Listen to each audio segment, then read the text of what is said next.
We're going to discuss the final reviews today. So for the past month, we have learned some of the essentials on how to create a digital story, how to find tools to create a digital story, how to address your audience, and we have learned the whole procedure of creating a digital story. And in today's reflection session, we are going to look back at um, our process of creating digital story, and we will learn some of the tools for the evaluation of digital stories. As a teachers, we will be using digital stories in our classrooms. So let's get started. As you know, our main aim here is to use digital storytelling in English classrooms to make it one of the essential tools for students to express themselves. Well, to do this well, we have to pay attention that the emphasis on empowering students to create authentic products that they can share with others will reach beyond the classroom walls. Other than academic success, digital storytelling, if used correctly, will give students chance to express themselves, to make them think, and also there are some of the effective sides of digital storytelling. In the first place, digital storytelling requires critical thinking. Creating an interesting product from the scratch, from zero, requires high-level thinking skills like evaluating the evidence, editing and curation, and production timelines, and also sticking to these timelines. Digital stories often use multiple skills like writing. As you know, we have developed a script together, right? We started it as a brainstorming idea and then turned it into a full script. And also photography, design, collaboration with other group members in a single project, which makes it ideal for teamwork. So when used correctly, digital storytelling can be a catalyst for critical thinking in English classrooms. Also, digital storytelling is an authentic project. As teachers, we know the difference between authentic projects and the projects that are not authentic. Authentic projects are um, with come with learning values that can be applied in real life situations. And creating such real world impactful projects that students can share with an audience beyond the classroom, like with your peers, friends, and even with everyone on social networks. That's one of the best ways to enhance motivation and increase quality. Parents, colleagues, and administrators can also see the great work being done in your classroom. You can include some of the successful works in your final portfolio as a teacher.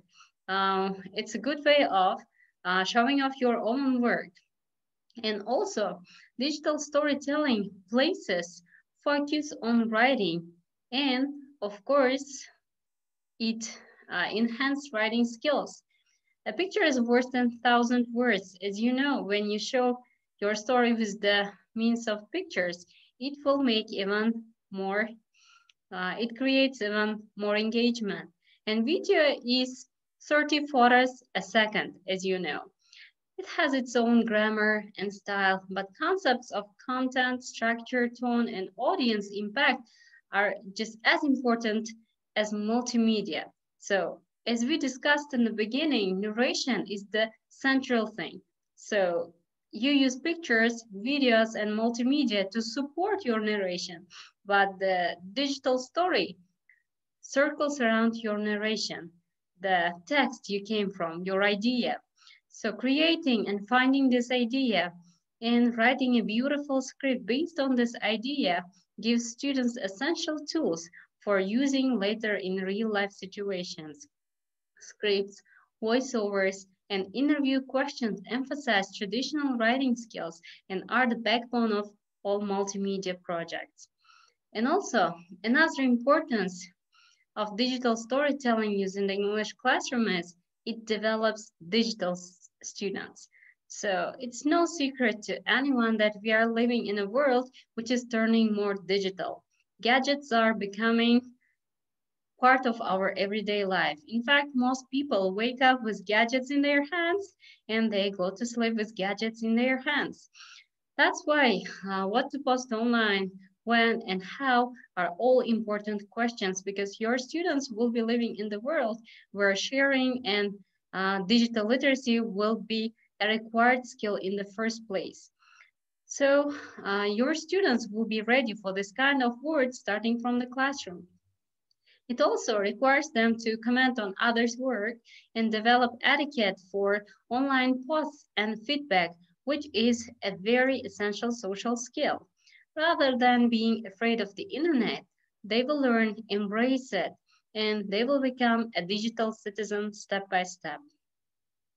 Also, students can add to digital portfolios. Digital portfolio, when organized correctly, is a successful one. It's more, it shows off your work even in higher degree rather than paper-based portfolios. All students' work can be compiled into a digital portfolio and it can be saved into a computer or it can be saved on online um, clouds and then shared with the whole world if you want. So this kind of portfolios can be used by the students to promote themselves in the future or as a part of their job interviews or internship interviews and also for a self-evaluation tool. And other teachers can also easily track the student progress based on the portfolios they have created before. So digital storytelling in English classroom will be an essential tool and it will prepare your students for the digital world coming ahead. That's why I strongly recommend using digital storytelling as a tool in English classrooms. As you have experienced creating a digital story, a picture-based story starting from scratch with the help of our sessions, you can surely say that you enjoyed this process because it's self-expression. So you put too much input in it and you get lots of satisfaction from the work that's being done. So your students will feel the same. They will be more engaged. They will think beyond the classroom walls and they will think outside the box. That's why I strongly recommend you as teachers now use this digital storytelling in your classrooms. Well, when we use digital storytelling in our classrooms, one of the important questions is, how do we evaluate students' work? So how do we put them marks? And how do we assess this work, the digital storytelling? Because because there is not certain criteria for a good or bad content. Well, sometimes it can be tricky because if you assess negatively someone's work, it can discourage them to further continue digital storytelling. So what should we do as teachers? Well, in the first place, when evaluating a digital stories, just like when I evaluate your digital stories, I will focus on content, not on the tools. So it's always about the ideas. As we have been repeating from the first session, digital storytelling is built around the idea. So there is one central idea and it makes the digital story. As it's always about the ideas, not the technology. Try not to assess the tools. Apps and hardware change rapidly. So it's important not to fixate on type of technology. So of course there should be a medium, for example, some kind of technology or a software program better works for digital storytelling, but you have to accept all the tools that students prefer. And also there are sharing platforms for further publishing your digital story. For example, Twitter, Facebook, Instagram. So you have to give students choice when choosing the appropriate platform to share. Second of all is taking it to the next summer level. So SAMR, summer. That's very familiar to us as a teachers.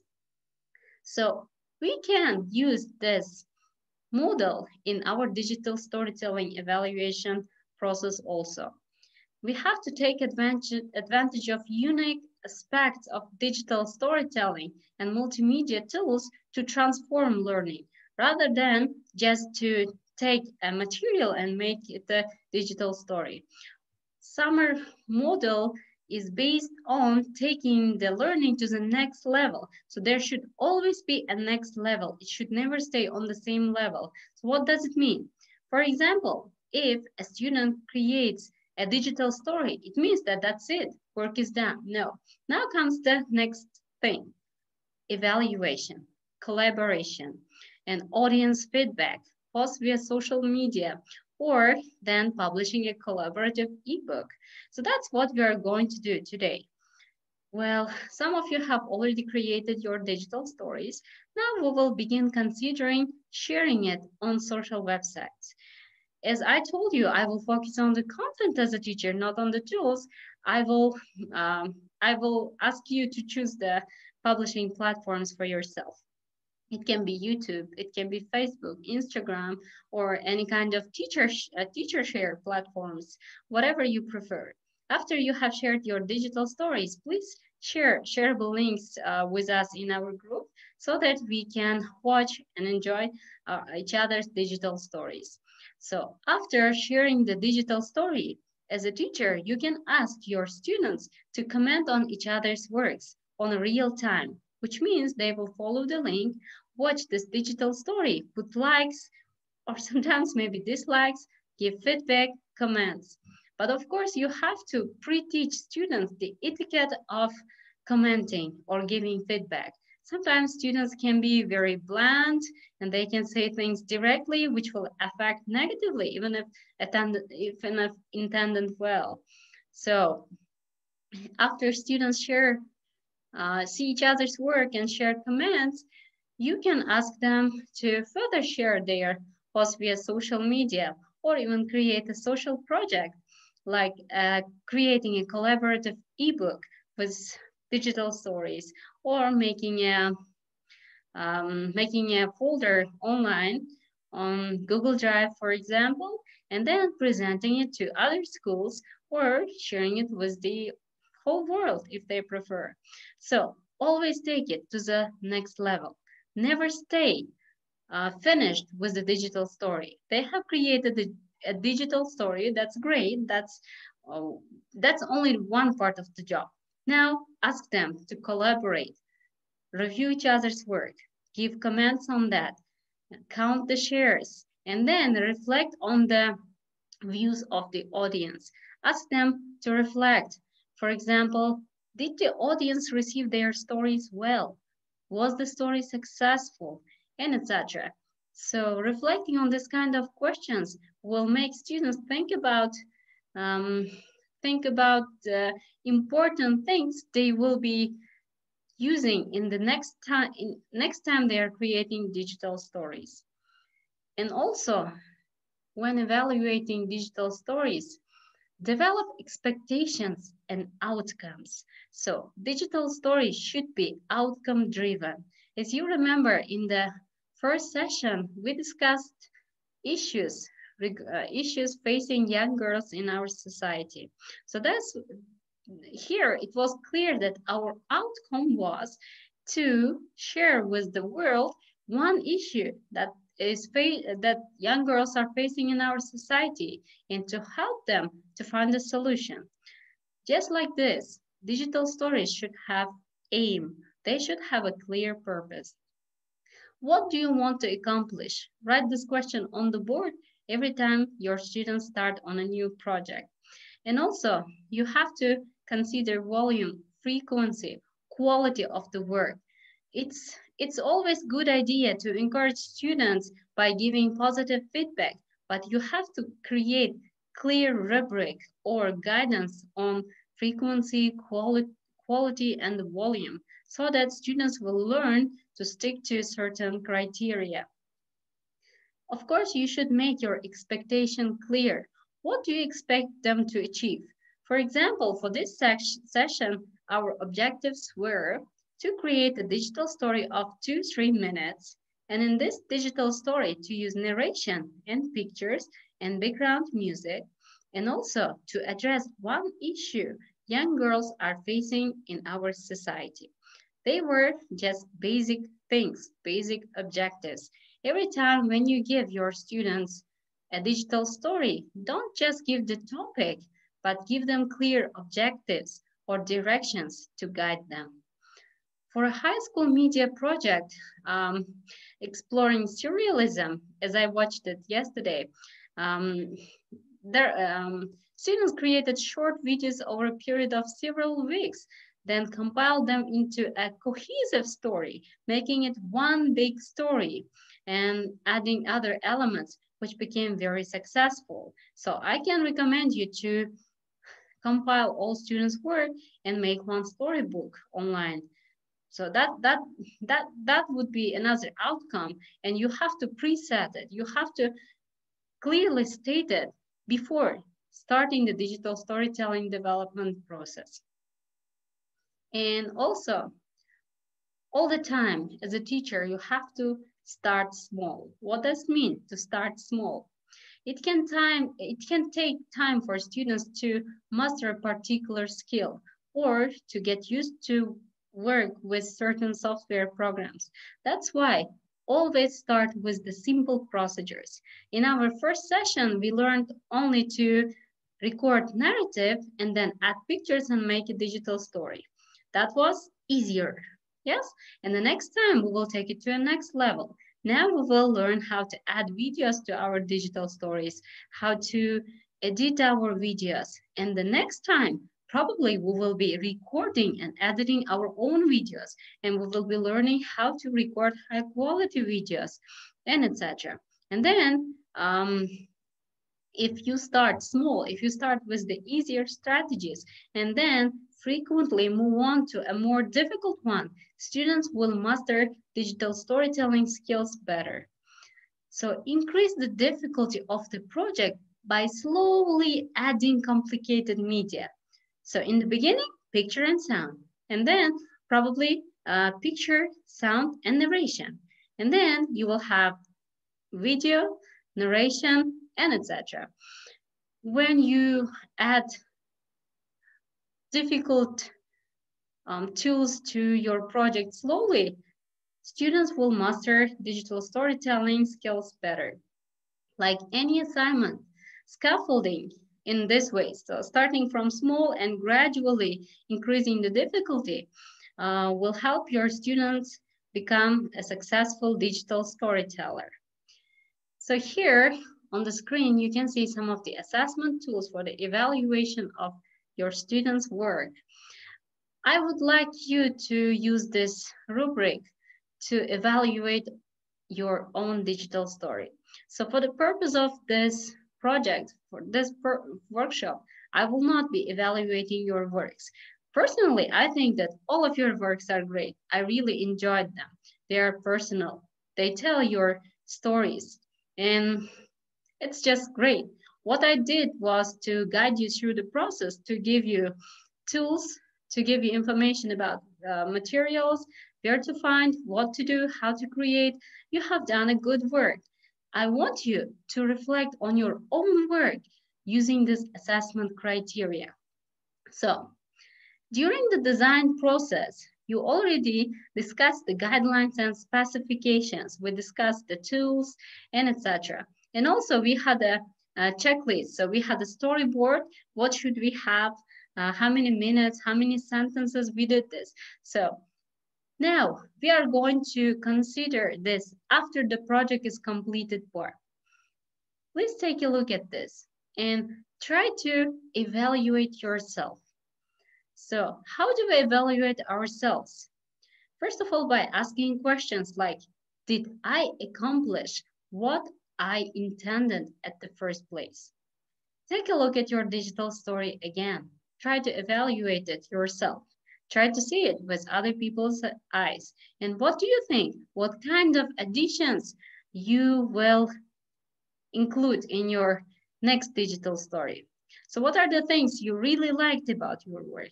And what are the things you didn't quite like about your work? So just evaluating yourself is essential because it will help you to master the skills, and it will help you to see your digital stories weaknesses and strengths at the same time. After that, we will move on to peer evaluation. So we will evaluate each other's work in our group. So everyone will give feedback on each other's group. And then, of course, I have a special rubric. Using this rubric, I will be evaluating your work, but just for the purposes of guiding you to the next level. That's not a strict evaluation. Just like this, you can use this assessment tools during your classroom, and you can assess your students' work during the design process. And then during the development process, when then start doing their storyboards. And of course, after the project is completed. But one more time, before beginning the digital storytelling process, set clear guidance, set clear objectives so your students know what will be expected from them. They should at least know what is the clear length of the story, what is the topic of the story, and what kind of tools should they include, and etc. Also, when giving feedback to each other, well, there is there are some tips that I would like to share with you. In the first place, it's the time. So divide your students into groups when creating digital stories, because sometimes a student on himself or herself cannot come up with ideas, because as adults we had difficulties finding our ideas, right? We brainstormed, we discussed with each other, we watched videos so that we will gain some ideas. So give students some time to gain ideas, and it's better if you do it in groups. Divide them into groups of 4 or 5 people, ask them to work together. That will increase the quality of the work they are doing. And then repetition story. That's another tool used in giving commands. So in group, students will tell their stories, read their narratives, and they will repeat until they don't receive any negative comments. So in the first time when I read my narration, someone give me feedback like, "Oh, take away this word," or "Why don't you say it like this," and etc. So make them read their stories until it's approved by everyone. And also giving feedback. Ask your students to be open-minded when giving feedback, so that they will not hurt someone's feelings, so that they will not discourage their group mates in their further digital storytelling experience. And of course, writing. You have to provide some tools on how to write scripts, on the grammar structures required for the scripts, and maybe you should present even clearly set vocabulary or collocations to use in their text based on the chosen topic. Now, when we talked about the summer model, taking it to the next level, as an English teacher, that's just an example. You can ask your students to create a video poem, so using photos and poems. So they read the poem fluently and then they add pictures based on the poem. And that can be one project. But how do we take it to the next level? For example, you can create interactive gallery of poems. So you will add every student's poem there and you will make one online gallery. Parents will have access to that, other teachers will have access to that, and they can evaluate students' work. They can give their comments. So based on the likes, you can already know that what kind of job they are doing. So that would be how to take your students' work to the next level. And that's just what we're going to do. So I will be collecting all your works. At the end of this project, we will also create an online gallery with different digital stories created throughout this workshop. If you are a science teacher, personally, I teach science at private schools. So you can ask your students to present the data in a video. For example, they will, let's start,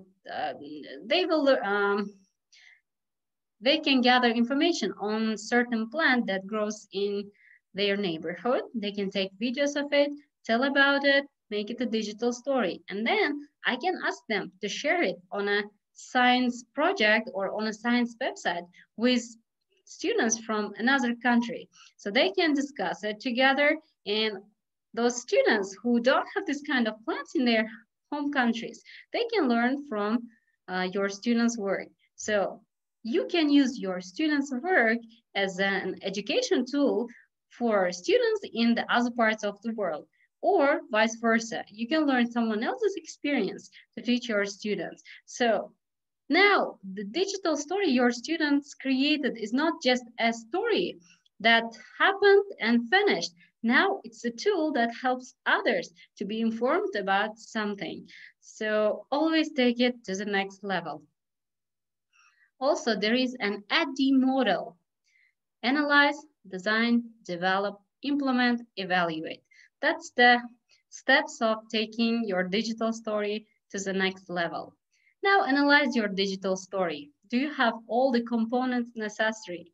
And then evaluate the design. Did you like the design? Well, then develop. So, can it be an instructional material? Can it be can it have a learning value?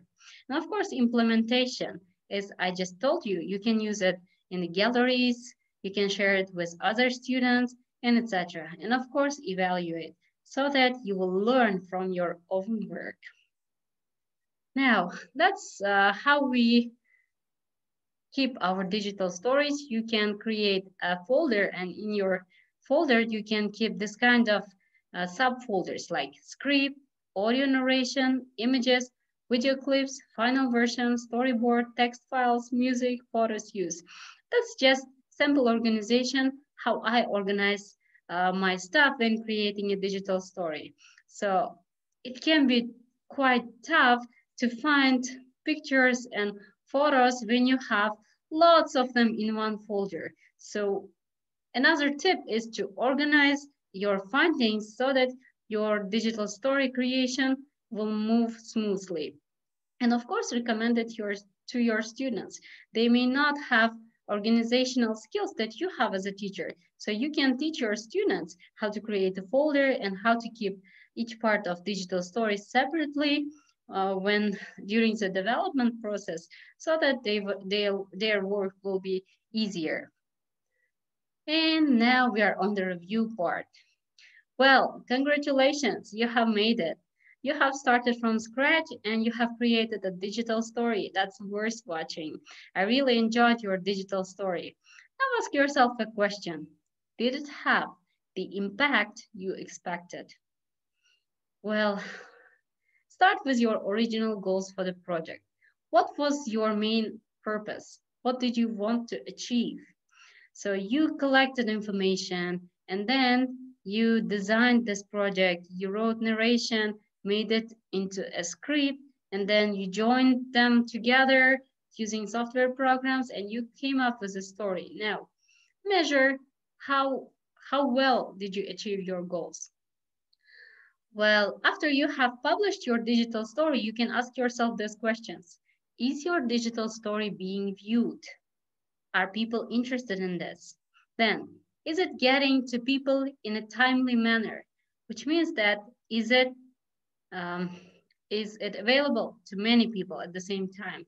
Is it reaching the right people? So we talked about the target audience, yes? So in our case, target audience were young girls in our society. Did we share it on the right platforms so that it reached our target audience? These are the questions to consider when you are reviewing your work. You will be doing it yourself. And if you have some insight, if you have some answers already, you can share it in our group. Now it's your turn. Um, can I ask you, what were your original goals for the project? Well, of course, you had original goals and you all know and you wrote it. Yes, when we had this mind mapping procedure, um, when we had the first step of our digital story, so getting the idea. So your original goal was to give a guidance to a young girl struggling with some issue. Now, can I ask you, did you achieve this? So, Zabina Salpa, with your story vision, what was your original purpose? And did you achieve this purpose? How do we evaluate yourself? Uh, Thank you.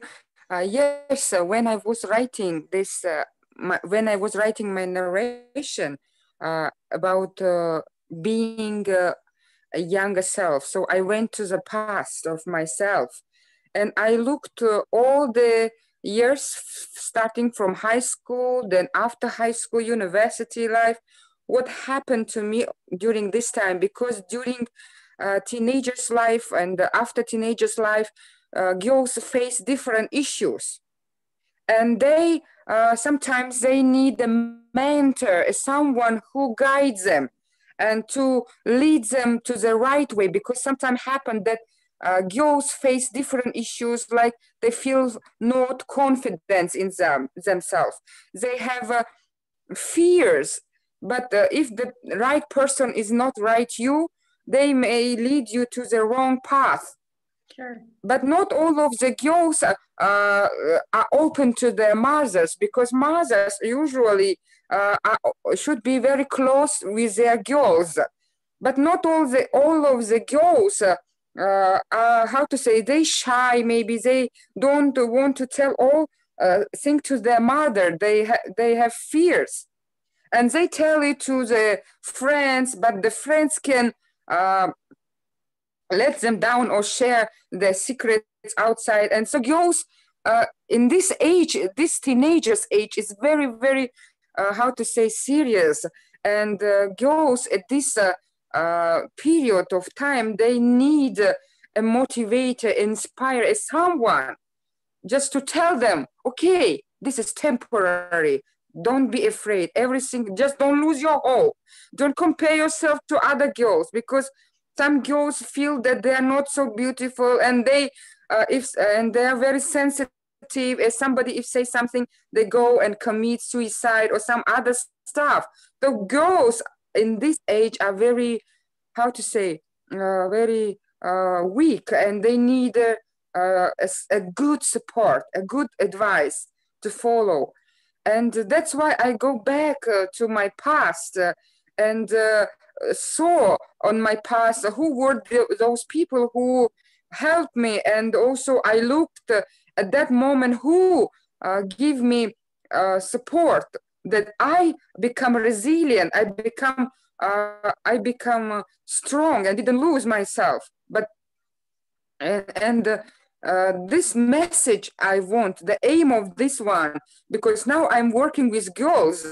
I have my girls, and I see in them, before 2 years ago when I start teaching them, their confidence was very low. Their responsibility was low. They have no uh, self-esteem. So I wanted to teach them. I put English aside and I taught them to boost their confidence, how to be responsible for their action and choice, and I give them voice. I wanted that they have a voice.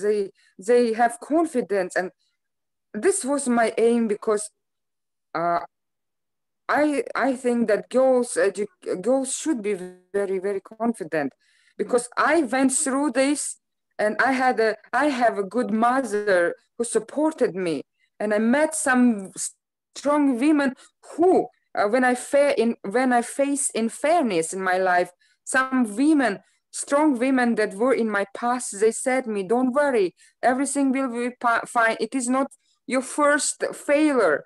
But during the teenager's life, when you face failure, you think the world ends. So that is good trauma for you. But you need someone to tell you it's okay. Sometimes it's hard to overcome the failure, but you you don't need to spend all your energy being depressed and regrets and in disappointment. You should go further. You need to go further, but someone should tell you this. And that's why I go back, and in my message I told that I just reminding it to girls, and my girls now are leading a digital storytelling workshop for 5 days during the fall break. We have a fall break now, and the girls that I taught during 2 years in Access program, they are doing a workshop now.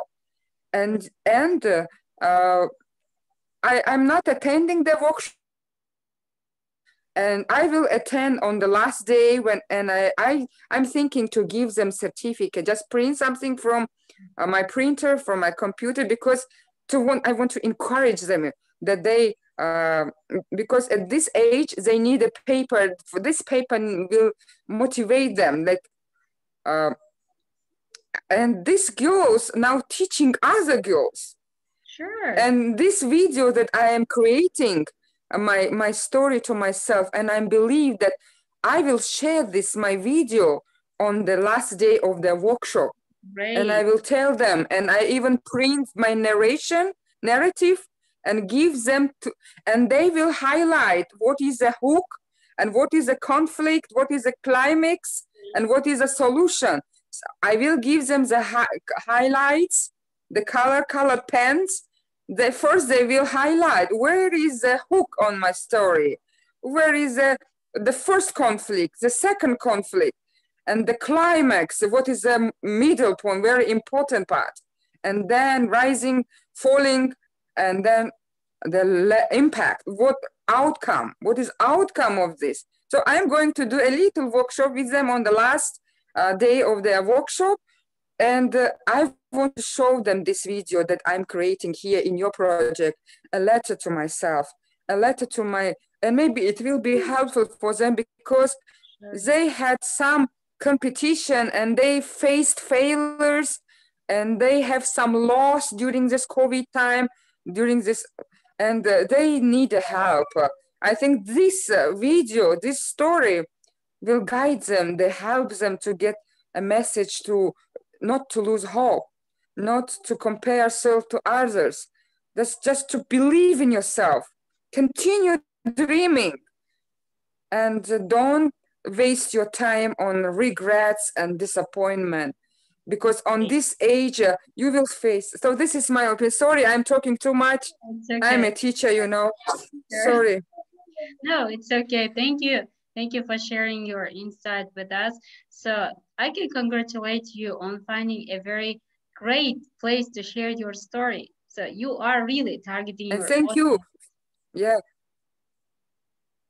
Thank you for giving me this advice like this. I was thinking what will be my next digital story. And I was thinking a lot because there are some stories in my life that I am not open to tell. I'm not ready yet.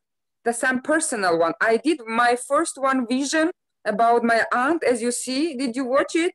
Yes, I enjoyed it. Yeah.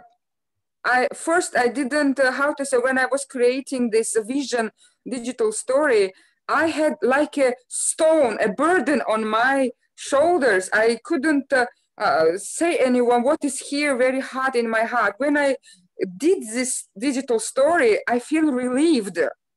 I put all my pains and all my stories on a video, on the paper, on my writing.